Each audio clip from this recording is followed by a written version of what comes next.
peux suivre la foule ou tu peux suivre les chiffres. Aujourd'hui, on ne va pas parler de hype, mais vraiment d'entreprises solides.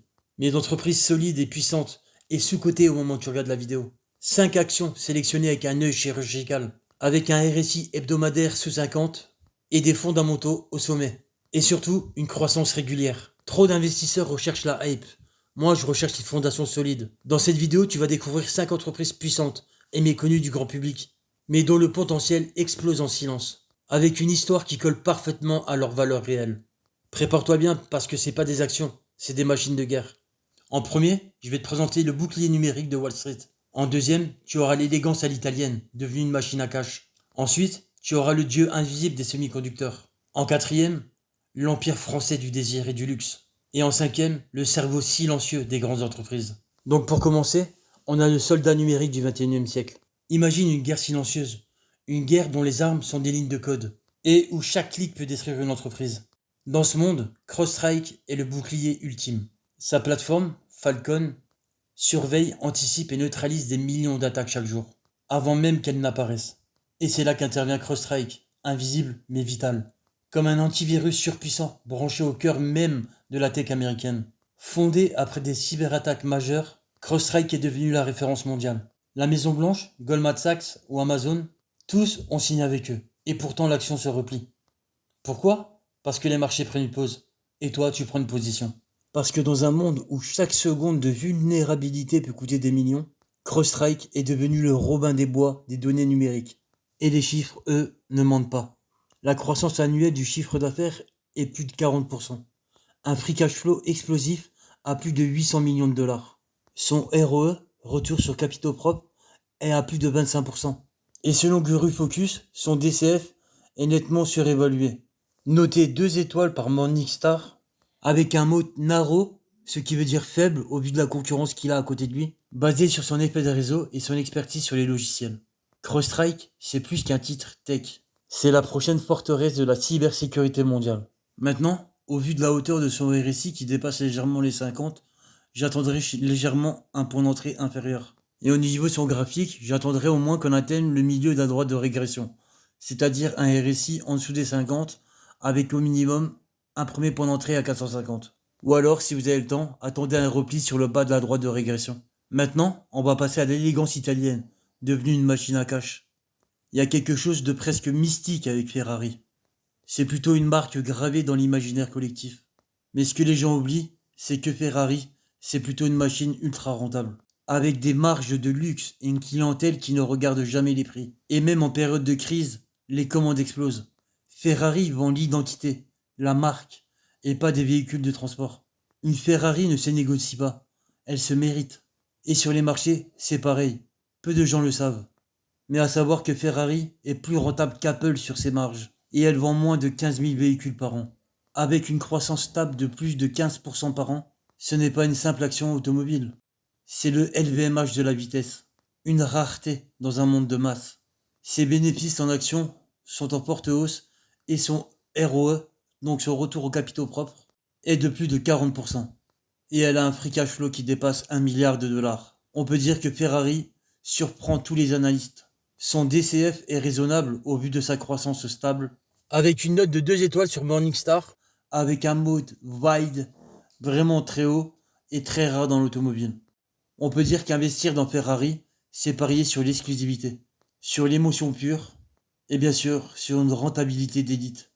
Maintenant, graphiquement, on peut voir sur la value line de Guru Focus qu'on est légèrement au-dessus de la courbe blanche, ce qui nous donne un prix légèrement surévalué selon Guru Focus. Le RSI, lui, de son côté, vient de dépasser les 60, toujours dans une phase haussière et très positive. Et ce qu'on peut voir après sur la droite de régression, c'est qu'on peut remarquer qu'on est bien au milieu de l'écart type.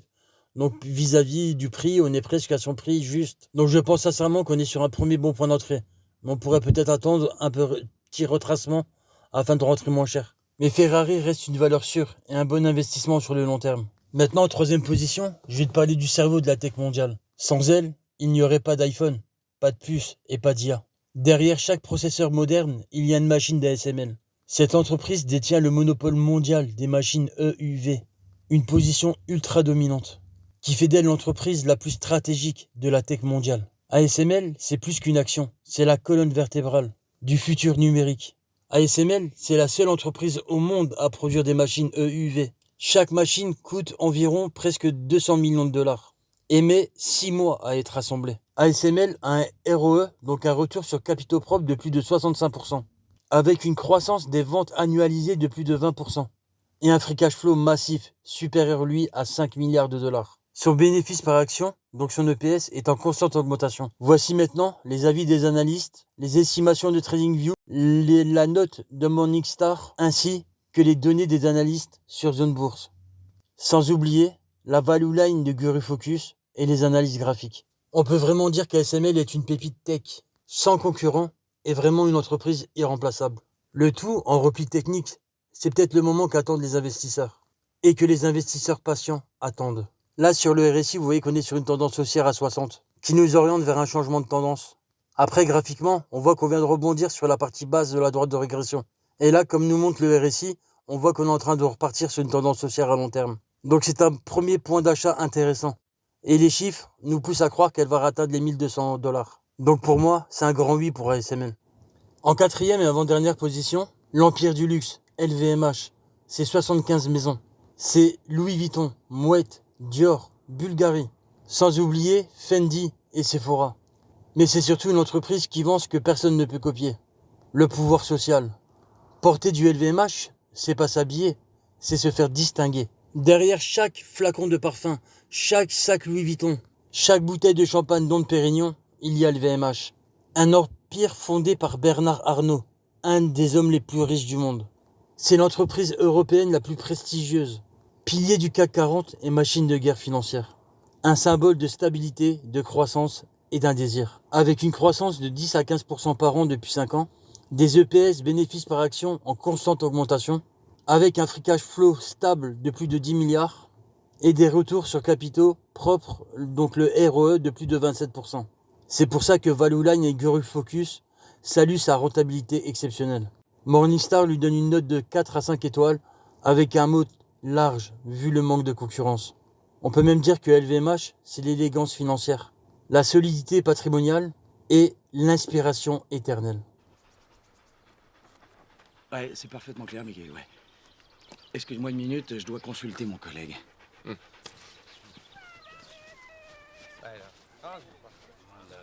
T'as compris quelque chose à ce qu'il a dit, toi? Parce que moi, j'ai pigé canal. Voilà, maintenant on va aller jeter un œil au graphique. Là, on peut voir qu'on a un RSI qui est super bas au niveau des 30 et qui est en phase de rebond, en phase haussière. Alors sérieusement, je pense comme tous les analystes que c'est un super point d'entrée. Et niveau graphique, on voit très bien qu'on est en dessous des droites de régression. On est même plus bas que les derniers order blocks. Donc, c'est un super point d'entrée. Et moi, je dis oui pour LVMH à ce prix-là. Et comme dernière société, je vais te présenter le chef d'orchestre invisible des multinationales. Tu ne la vois jamais, mais elle est toujours là. Dans chaque grande entreprise, on peut dire que ServiceNow automatise les services internes, le flux RH et la sécurité des finances. Elle est devenue la colonne vertébrale des services numériques du SP500.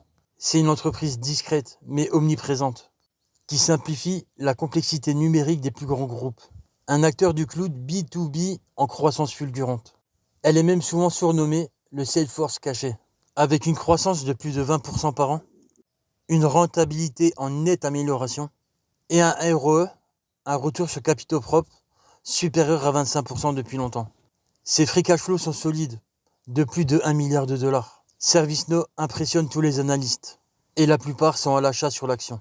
On voit bien que son DCF valorise une trajectoire ascendante. Notez 4 étoiles sur Morningstar, mais avec un mode faible, vu la concurrence autour d'elle. ServiceNow est sans doute l'acteur le plus sous-estimé dans le cloud mondial. Maintenant, on va s'attarder 5 minutes au graphique. Comme vous pouvez le voir, au mois d'avril, on a atteint le point bas, en bas de la droite de régression. Ça aurait été un point d'entrée idéal. Mais aujourd'hui, on est en dessous de la moitié de la droite de régression. Donc on est encore sur un prix avantageux.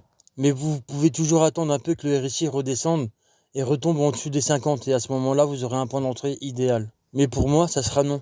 Car je la trouve un peu surévaluée en ce moment. Donc j'attendrai un peu que le RSI retombe. Mais ça reste une très bonne société avec d'excellents fondamentaux. Nous voilà arrivés à la fin de la vidéo. Je voulais vous présenter ces 5 entreprises parce qu'elles sont solides.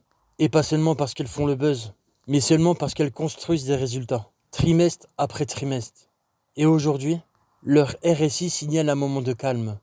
Mais sache que derrière ce calme, une vraie tempête de valeur se prépare. Alors sois prêt. Abonne-toi à ma chaîne, mets la petite cloche de notification et tu verras toutes les semaines 5 nouvelles sociétés qui apparaîtront. Alors je te dis à très bientôt et à bientôt sur une de mes vidéos.